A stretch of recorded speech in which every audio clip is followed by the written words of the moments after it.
Assalamualaikum warahmatullahi wabarakatuh. Yang saya hormati Bapak dosen pengampu dan teman-teman semua yang saya cintai dan saya banggakan. Puji syukur kehadirat Allah Subhanahu wa taala atas segala rahmat dan nikmat yang kita dapatkan sehingga kita dapat mengerjakan dan menjalankan tugas dengan baik. Nah,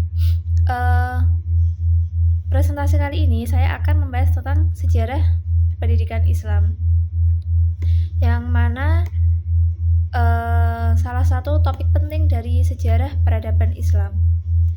Nah, di sini saya akan mengambil tema atau menjelaskan sejarah pendidikan Islam mulai dari zaman Nabi Muhammad SAW hingga nantinya berakhir sampai pendidikan kontemporer, seperti itu teman-teman semuanya.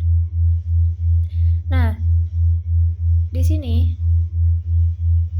saya akan menjelaskan pembukanya terlebih dahulu, yaitu pendidikan merupakan bagian terpenting dalam peradaban manusia, seperti itu. Tidak ada kemajuan tanpa pendidikan. Dalam Islam, pendidikan memiliki kedudukan yang sangat mulia karena wahyu pertama yang diturunkan kepada Nabi Muhammad SAW adalah perintah membaca, yakni Iqra, simbol dari pencarian ilmu dan kesadaran intelektual. Maka, pembahasan kita hari ini akan menelusuri bagaimana pendidikan Islam tumbuh, berkembang, dan memberi pengaruh besar terhadap dunia. Di sini saya membaginya dalam 10 poin yang insya Allah cukup. Yang pertama yaitu pengertian dan landasan pendidikan Islam. Pendidikan Islam itu apa sih? Pendidikan Islam itu proses di mana penanaman dan pengembangan seluruh potensi manusia, mulai dari akal, hati, dan jasmani berdasarkan ajaran Islam, agar peserta didik menjadi insan yang kamil, yang beriman, berilmu, dan juga berakhlak mulia.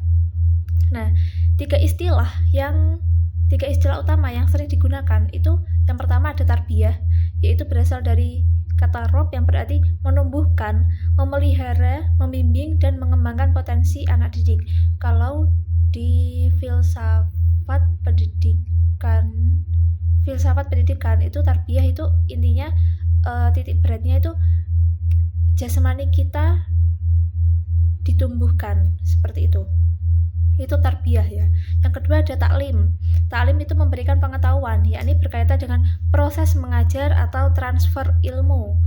Taklim di filsafat pendidikan juga dibahas mengenai taklim, yaitu proses pentransferan ilmu, atau kalau seperti contohnya seperti waktu kita belajar mengajar di kelas atau KBM, kegiatan belajar mengajar, itu namanya taklim. Nah, yang ketiga ada ta'dib, yaitu dari kata adab bermakna pembentukan moral, kesopanan, dan tata nilai yang benar, yaitu di sini pembelajaran mengenai adab, mengenai akhlak yang diberikan seorang guru kepada murid, seorang pendidik kepada peserta didik. Nah, seperti itu. Terus jadi pendidikan Islam itu tidak hanya mengajarkan pengetahuan atau knowledge, tetapi juga membentuk kepribadian dan moralitas atau character building, seperti itu. Bukan hanya ilmu, tapi juga adab itu ada. Adab itu ada gitu. Adab itu dibentuk oleh pendidikan Islam, seperti itu. Yang kedua, ada landasan pendidikan Islam, yaitu apa sih landasannya? Sudah sangat jelas ya teman-teman, bahwa landasan pendidikan Islam, landasan utamanya yaitu Al-Quran dan Hadis. Yang kedua ada ijtihad para ulama. Yang ketiga ada sejarah dan peradaban Islam, yaitu menjadi cermin perkembangan metode dan lembaga pendidikan. Terus yang poin kedua yaitu ada pendidikan Islam pada masa Nabi Muhammad. Kita mulai dari sini. Masa Rasulullah SAW adalah fondasi seluruh sistem pendidikan Islam. Fondasinya itu di situ ya, letak awalnya. Tujuan utama ketika masa Nabi Muhammad SAW yaitu membentuk manusia yang bertauhid, berakhlak, dan berilmu. Karena di sini Nabi Muhammad masih menekankan tentang ketauhidan, karena waktu itu di masa itu Islam belum begitu berkembang. Nah, apa nih poin-poin penting dalam pendidikan masa Nabi Muhammad SAW? Yang pertama ada Darul Arqam bin Abil Arqam. Darul Arqam bin Abil Arqam. Tempatnya itu di Mekah. Nah, itu tempat berkumpulnya kaum muslim pertama waktu belajar akidah dan keimanan secara rahasia. Di sini Nabi Muhammad masih bersifat secara rahasia ya, teman-teman, belum terang-terangan. Nah, disinilah yakni tempat Darul Arqam bin Abil Arqam. Nabi Muhammad menanamkan nilai ketauhidan, keberanian, dan juga kesabaran. Yang kedua, ada Masjid Nabawi. Letaknya di Madinah. Setelah hijrah, masjid menjadi pusat peradaban dan pendidikan. Rasulullah mengajar tafsir, hadis, fikih, ekonomi, sosial, bahkan strategi militer.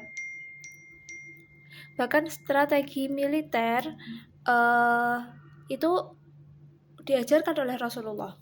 Di bagian belakang masjid terdapat namanya sufa atau tempat tinggal para sahabat yang belajar penuh waktu. Bisa dikatakan ini itu asrama santri pertama dalam sejarah Islam. Namanya sufah, teman-teman. Sufah atau sufa ya. Itu letaknya di belakang Masjid Nabawi, seperti itu. Terus yang kedua, poin B, metode pendidikan Rasulullah. Di sini apa sih metode pendidikan yang dipakai Rasulullah? Yang pertama ada keteladanan atau uswatun hasanah. Karena Rasulullah itu menjadi contoh nyata dalam ibadah, akhlak, perilaku sosial. Karena memang Rasulullah SAW sendiri itu manusia yang sempurna, yang tak luput dari dosa, seperti itu. Dalam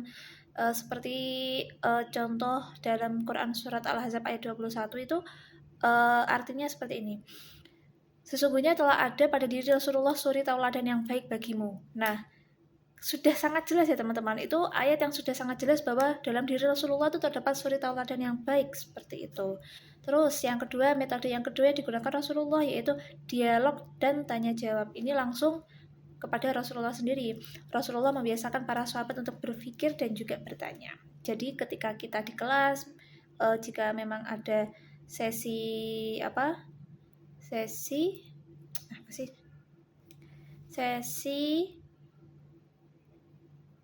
tanya jawab, sesi diskusi. Nah, di situ teman-teman bisa melontarkan pertanyaan. Yang ketiga yaitu ada metode cerita dan perumpamaan atau qasas digunakan untuk menanamkan nilai moral. Nah, di sini cerita dan perumpamaan ini tuh sangat efektif sekali ketika kita gunakan untuk metode terutama kepada anak SD ya. Terutama kepada itu karena mereka cara menangkap materi itu lebih gampang dengan cara kita menggunakan metode qasas atau cerita perumpamaan, seperti itu teman-teman. Ini sudah ada teorinya di mata kuliah psikolog pendidikan. Yang keempat yaitu ada metode praktik dan pembiasaan amal. Sahabat langsung dilatih mengamalkan ilmu. Kita bukan hanya mempelajari teorinya, tapi kita juga mengamalkan ilmu-ilmunya. Yang kelima, ada metode motivasi dan peringatan, targhib wa tarhib, keseimbangan antara janji pahala dan ancaman dosa. Nah, di sini teman-teman pasti sudah mempelajarinya di matkul tafsir tarbawi. Nah, metode targhib wa tarhib, karena ternyata metode targhib wa tarhib itu beda dengan bentuk punishment, seperti itu teman-teman. Nanti kalian pelajari sendiri di metode targhib wa tarhib dalam matkul tafsir tarbawi. Nah, kurikulum apa sih yang diajarkan masa Nabi? Yaitu materi yang diajarkan itu meliputi yang pertama ada akidah dan tauhid, itu yang pertama ya teman-teman. Yang kedua ada akhlak dan ibadah, Al-Quran dan hadis, keterampilan hidup dan kepemimpinan, muamalah dan hubungan sosial. Semua itu menegaskan bahwa pendidikan Islam sejak awal bersifat menyeluruh atau integral. Nah, maksudnya apa sih pendidikan Islam sejak awal bersifat menyeluruh dan integral? Karena memang gini teman-teman, Islam itu bukan hanya tentang Al-Quran dan hadis, bukan hanya tentang itu, tapi juga muamalah kita setiap hari itu ada dijelaskan dalam Al-Quran dan hadis yang kita itu harus tahu. Dalam Al-Quran dan hadis itu semuanya ada, cuman bagaimana cara kita mendapatkannya, kita harus berusaha untuk selalu belajar apa sih yang terkandung dalam Al-Quran dan hadis, seperti itu teman-teman. kita masuk ke poin yang keempat teman-teman, yakni poin keberapa ya? Ketiga. Ada pendidikan Islam pada masa Khulafaur Rasyidin. Setelah wafatnya Nabi Muhammad SAW, pendidikan Islam diteruskan oleh para khalifah. Fokus utama saat itu yaitu menjaga kemurnian ajaran Islam dan menyebarkan ilmu ke berbagai wilayah. Ciri apa sih yang ada di masa kekhalifahan? Nah, yang pertama, pendidikan itu terpusat di masjid dan rumah-rumah ulama. Bukan hanya di masjid, tapi rumah-rumah ulama pun sudah menjadi pusat pendidikan. Nah, sedikit berkembang ya teman-teman. Terus yang kedua, ada guru-guru berasal dari para sahabat dan ahli ilmu. Karena zaman Nabi Muhammad, kita tumpuannya hanya kepada Nabi Muhammad. Nah, setelah Nabi Muhammad wafat, disitulah para sahabat yang meneruskan, seperti itu. Yang ketiga yaitu ada halaqah-halaqah ilmiah berkembang pesat di Madinah, Kufah, dan Basrah. Yang seterusnya kontribusi khalifah. Saya ambil poin-poin pentingnya. Yang pertama ada Abu Bakar As-Siddiq. Di sini di masa kekhalifahan Abu Bakar As-Siddiq itu beliau memprakarsai pengumpulan mushaf Al-Quran. Itu titik awalnya dari Abu Bakar As-Siddiq yang nanti akan menjadi sempurna di kekhalifahan Utsman bin Affan.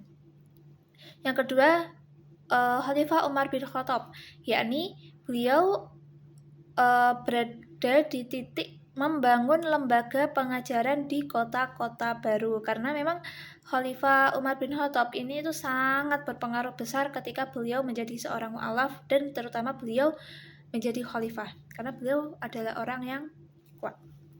Nah, terus yang ketiga ada Utsman bin Affan, yakni menyebarkan mushaf standar ke seluruh wilayah Islam. Nah, seperti yang saya jelaskan tadi, semua akan menjadi sempurna ketika berada di titik kekhalifahan Utsman bin Affan. Seperti itu, seperti yang Al-Quran yang kita baca setiap hari. Nah, itu Rasul Utsmani. Selanjutnya yang keempat ada Khalifah Ali bin Abi Thalib. Di sini beliau memperkuat pengajaran ilmu bahasa Arab. Terus habis itu ada tentang ilmu logika dan juga ilmu tafsir.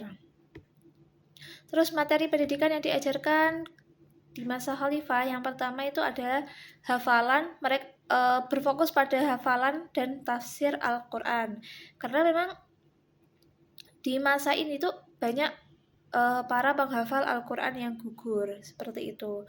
Terus yang kedua berfokus pada hadis dan fikih, terus berfokus kepada bahasa Arab, dan juga berfokus pada pengetahuan umum seperti sejarah dan administrasi pemerintahan.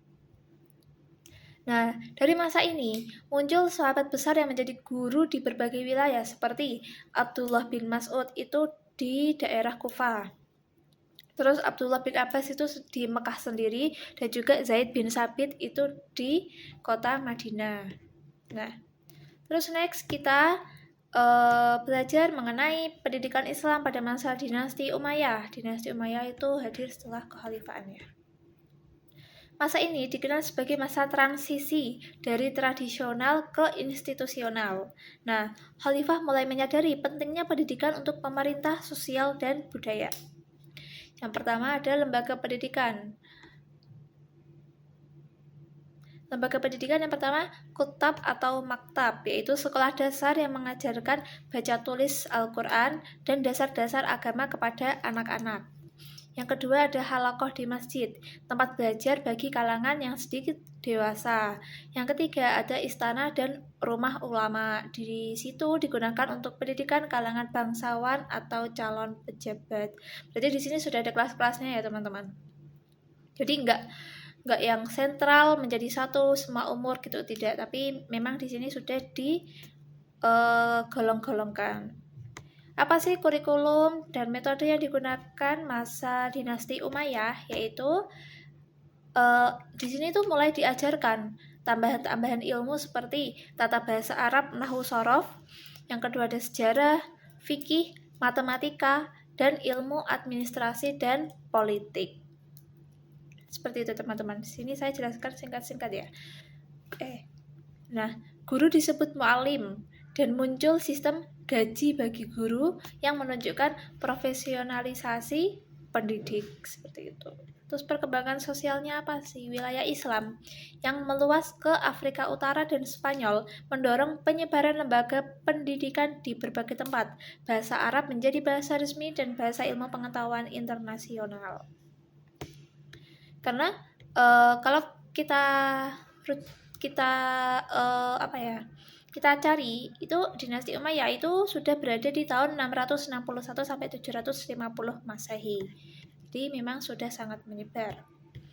Nah, yang kelima, masa keemasan pendidikan Islam yakni dinasti Abbasiyah. Di tahun berapa sih? Nah, dinasti Abbasiyah di sini berada di tahun 750 sampai 1258 Masehi, seperti yang saya cari di sini, seperti itu. Mungkin kalau sumber-sumber lain beda dikit. Periode ini adalah puncak kejayaan peradaban Islam, karena Baghdad menjadi pusat ilmu pengetahuan dunia, menyaingi Yunani dan juga Romawi. Nah, lembaga pendidikan dan ilmiah yang pertama ada Bait al-Hikmah atau Rumah Kebijaksanaan, yaitu pusat penerjemahan dan penelitian didirikan oleh Khalifah Al-Ma'mun. Yang kedua ada Madrasah Nizamiyah, yaitu Universitas Islam pertama didirikan oleh Nizam al-Mulk, mengajarkan fikih, hadis, tafsir, logika, filsafat, dan juga matematika. Udah keren ya teman-teman ya di sini. Nah, yang ketiga ada Perpustakaan Umum dan Observatorium Astronomi, menunjukkan tingginya perhatian Islam kepada dunia sains. Makanya di sini disebut tadi masa keemasan pendidikan Islam, yaitu di dinasti Abbasiyah. Ingat ya teman-teman, dinasti Abbasiyah. Tokoh ilmuwan besar yang muncul ketika dinasti Abbasiyah yaitu yang pertama ada Al-Kindi, filsafat dan logika, filsuf Arab pertama. Yang kedua ada Al-Khawarizmi. Mungkin nama-nama yang saya sebut sudah tidak asing ya di telinga teman-teman semuanya. Penemu aljabar dan juga algoritma. Yang ketiga ada Ibnu Sina, yaitu di bidang ahli kedokteran dan juga filsafat. Yang keempat ada Al-Ghazali, yaitu pembaru pendidikan spiritual dan juga moral. Yang kelima ada Ibnu Khaldun, yaitu bapak sosiologi dan juga sejarah. Nah, karakter pendidikan masa ini yaitu yang pertama, mengintegrasikan ilmu agama dan juga sains. Yang kedua, mendorong penelitian dan juga rasionalitas. Yang ketiga, mengembangkan perpustakaan, beasiswa, dan juga sistem wakaf pendidikan. Nah, zaman ini menjadi inspirasi bagi lahirnya universitas di dunia barat seperti Bologna dan juga Oxford. Ternyata semuanya itu berasal dari Islam, teman-teman. Poin ke-6, yaitu pendidikan Islam di Andalusia atau Spanyol Muslim. Nah, Islam di Andalusia ini juga berada di tahun 711 sampai 1492. Nah, menghasilkan peradaban yang sangat maju, yaitu di kota Cordoba, Granada, dan juga Toledo, yang saya tahu cuma Cordoba, yaitu menjadi pusat ilmu dan juga kebudayaan.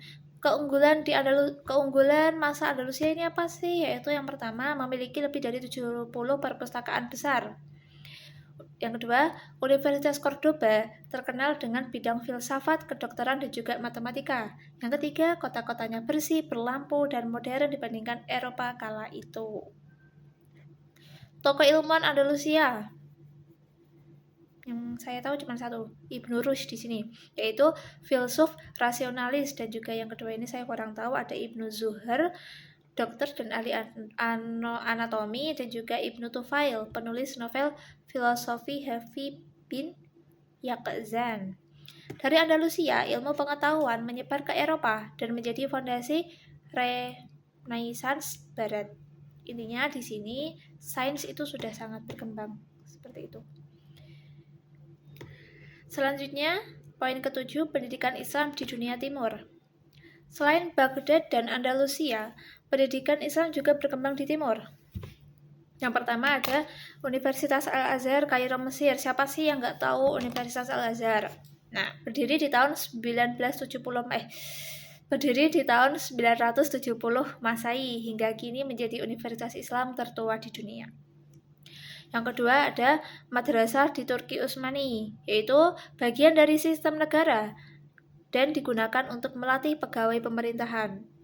Yang ketiga ada India dan Asia Selatan, tempat lahirnya ulama besar seperti Syekh Waliullah Ad-Dihlawi dan juga Sayyid Ahmad Khan yang memperbarui pendidikan Islam. Yang ketiga ada pendidikan Islam di Nusantara. Islam masuk ke Indonesia melalui perdagangan, dakwah, dan pendidikan sekitar abad ke-13 Masehi. Pendidikan menjadi sarana utama dakwah Islam yang damai, yaitu ada kurang lebih 3 lembaga pendidikan yang dijelaskan di sini. Yang pertama ada Surau. Oh ya, kita sudah masuk ke pendidikan Islam di Nusantara ya. Yang pertama ada surau di Minangkabau, Dayah di Aceh, dan juga pesantren di Jawa. Berarti namanya beda-beda ya teman-teman ya.